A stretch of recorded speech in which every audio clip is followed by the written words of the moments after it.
Good evening everyone. Myself Surbhi, Assistant Professor of Chemistry. अगर आपको याद हो तो हमने पिछले लेक्चर में क्या पढ़ा था, methods of preparation of alkenes. हमने एल्कीन को बनाने के मेथड्स पढ़े थे, जिसमें से हमने मेथड पढ़ा था डिहाइड्रोहेलोजिनेशन। आज हम पढ़ेंगे method of preparation of alkenes. Alkene को हमने बनाना है, मेथड क्या होंगे उसके लिए वो हम पढ़ेंगे कि क्या मेथड है जिस मेथड को यूज़ करके हम किसको प्रिपेयर कर सकते हैं, एल्कीन को प्रिपेयर कर सकते हैं। हम दूसरा मेथड पढ़ेंगे जो कि है डिहाइड्रेशन ऑफ किसका, डिहाइड्रेशन ऑफ एल्कोहल्स। ठीक है, डिहाइड्रेशन ऑफ एल्कोहल्स हम पढ़ेंगे। हमने क्या करना है, एल्कोहल को करना है डिहाइड्रेट।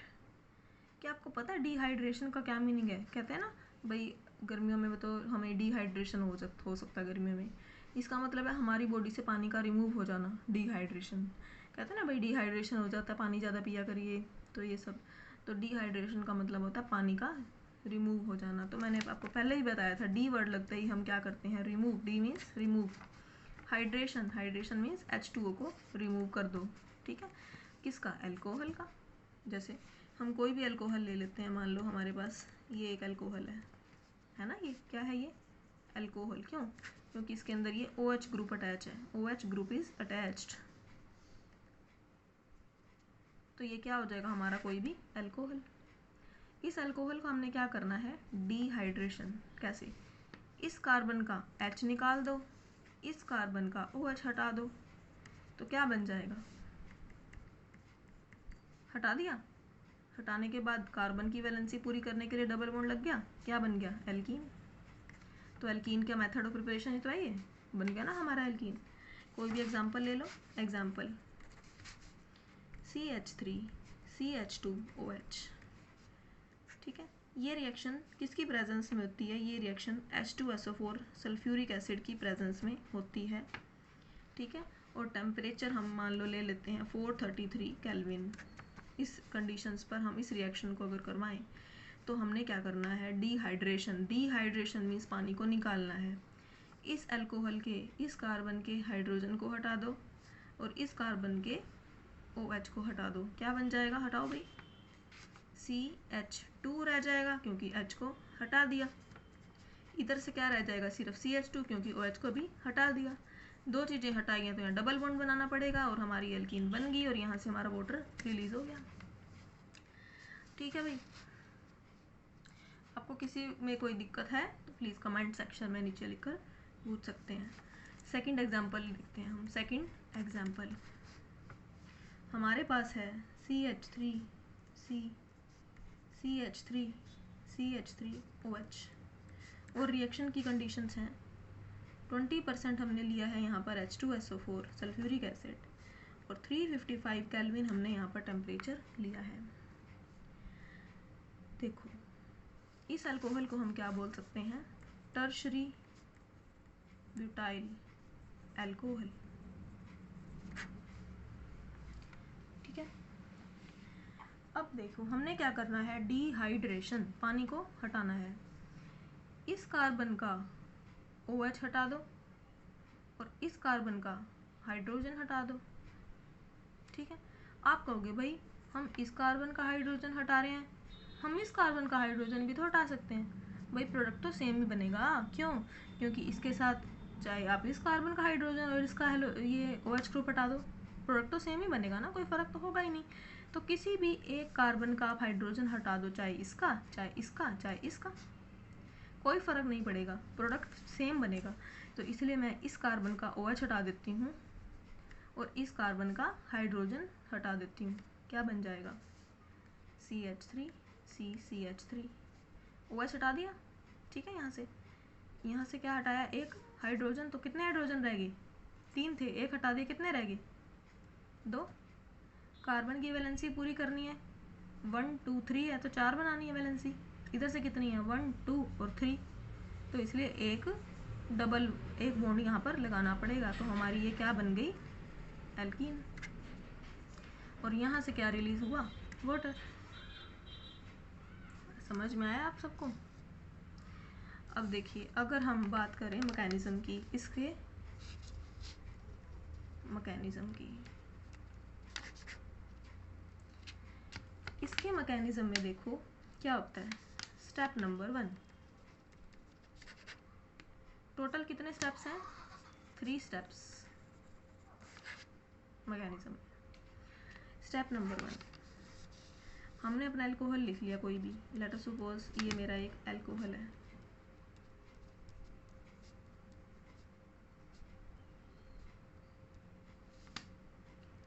ठीक है, मैंने रिएक्शन करवाई H पॉजिटिव की प्रेजेंस में। ये H पॉजिटिव, आप कहोगे भाई H पॉजिटिव कहाँ से आया मैम? आपको याद है मैंने इस रिएक्शन में 20% H2SO4 लिया था। और H2SO4 क्या होता है? क्या होता है H2SO4? एसिड।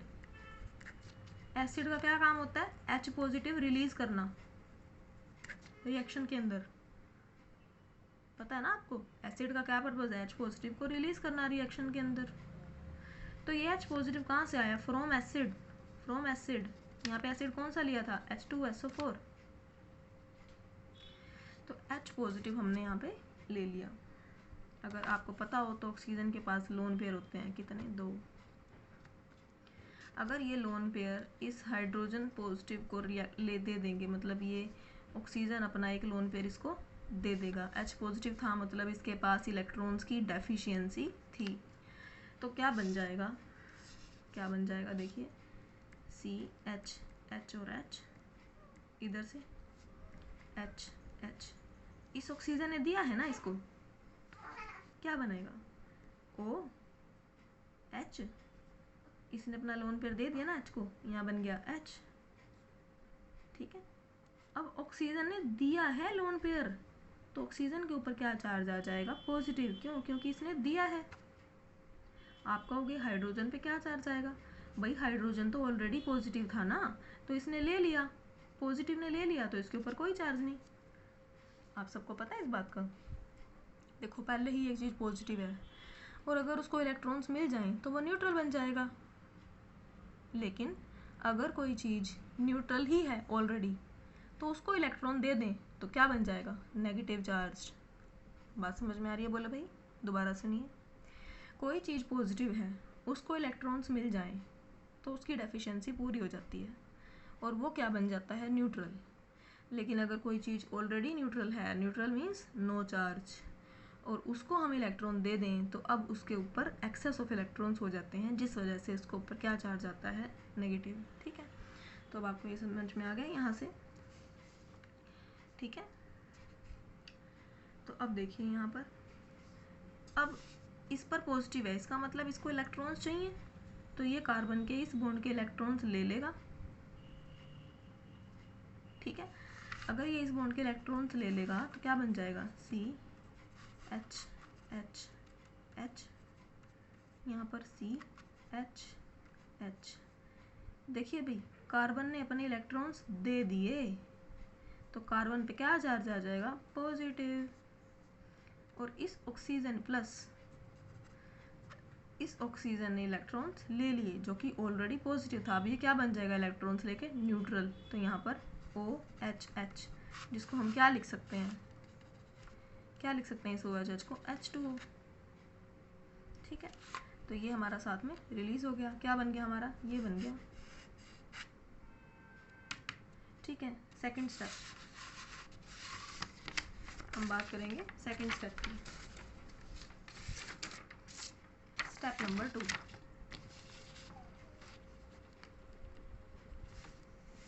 Step number 2।